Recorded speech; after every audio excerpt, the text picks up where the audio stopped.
ಪ್ರಣಾಮಗಳನ್ನು ಸಲ್ಲಿಸುತ್ತಾ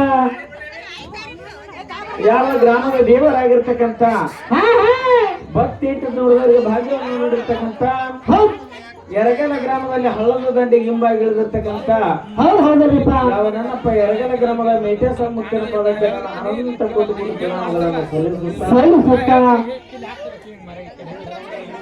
ಸುಮ್ಮನೆ ಒಂದ ಪುಣ್ಯತಿಥಿ ನಿಮಿತ್ತವಾಗಿ ಪ್ರತಿ ವರ್ಷದಂತೆ ಈ ವರ್ಷವೂ ಕೂಡ ಯಾಕಪ್ಪ ಅಂದ್ರೆ ವರ್ಷ ಚೌತಿ ಕಾರ್ಯಕ್ರಮ ಕಂಪಲ್ಸರಿ ಮಾಡಿಸ್ತಾರ. ಹೋದ ವರ್ಷ ಏನೋ ನಾಟಕ ಮಾಡ್ಸ್ಯಾರ. ಈ ವರ್ಷ ಆದಿಶಕ್ತಿ ಎಲ್ಲಂತ ಚೌತಿ ಸಂಘ 2 ಕರೆಸ್ಯಾರ. ಹೌದಲ್ರಿಪ್ಪ? ಯಾವ್ದಪ್ಪ ಅಂತಂದ್ರ ಒಂದು ಆಡ್ಮಲ್ ತಾಲೂಕು ನಾಗರಹಳ್ಳಿ ಗ್ರಾಮ, ಒಂದು ಭಾಗ್ಯವಾಡ ತಾಲೂಕು ಇಂಗ್ಲೇಶ್ವರ ಗ್ರಾಮ 2 ಚೌಕಿ ಕಾರ್ಯಕ್ರಮ ಹಮ್ಮಿಕೊಂಡಾರ. ಯಾಕಪ್ಪ ಅಂತಂದ್ರ ಈ 2 ಚೌಕಿ ಸಂಘ ಅಂದ್ರ ಒಂದು ಆದಿಶಕ್ತಿ ಎಲ್ಲಮ್ಮ ತಾಯಿಯ ಕಲಾವಂತರ ನಾವು ಒಂದೇ ತಾಯಿ ಮಕ್ಕಳಿದ್ದಂಗ. ಹೌದಲ್ರಿಪ್ಪ? ಯಾಕಪ್ಪ ಅಂತಂದ್ರೆ ನಮ್ಮ 2 ಸಂಘದಲ್ಲಿ ನಾವು ಹಾಡುವಂತ ಪದ್ಯದಲ್ಲಿ ದೋಷ ಆಗ್ಬೋದು, ಮಾತಾಡುವಂತ ಮಾತಿನಲ್ಲಿ ದೋಷ ಆಗ್ಬೋದು, ನಾವು ಮಾಡುವಂತ ಕಲದಲ್ಲಿ ಅಲ್ಪ ಸ್ವಲ್ಪ ದೋಷಗಳಾದ್ರೂ ಕೂಡ ಯಾಕಪ್ಪ ಅಂತಂದ್ರ ತಮ್ಮ ಮನೆಯೊಳಗೆ ತಾವು ಮಕ್ಕಳಿಗೆ ಹೆಂಗೆ ಎತ್ತುಕೊಂಡು ಮುದ್ದಾಡ್ತಾರ, ಈ ಕಲಾದಲ್ಲಿ ಇವರು ನಮ್ಮ ಮಕ್ಕಳ ಕ್ಷಮಿಸ್ಕೊಂಡು ಹೋಗ್ಬೇಕಂತ ತಮ್ಮೆಲ್ಲರಲ್ಲಿ ಕ್ರಮಗಳನ್ನು ಕೇಳಿಕೊಂಡು ಈ ಕಾರ್ಯಕ್ರಮ ಮುಂದುವರಿಸ್ತಾ ಇದ್ದೇವೆ.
ಜಾದಾರ ನಿಂದುರಗಿ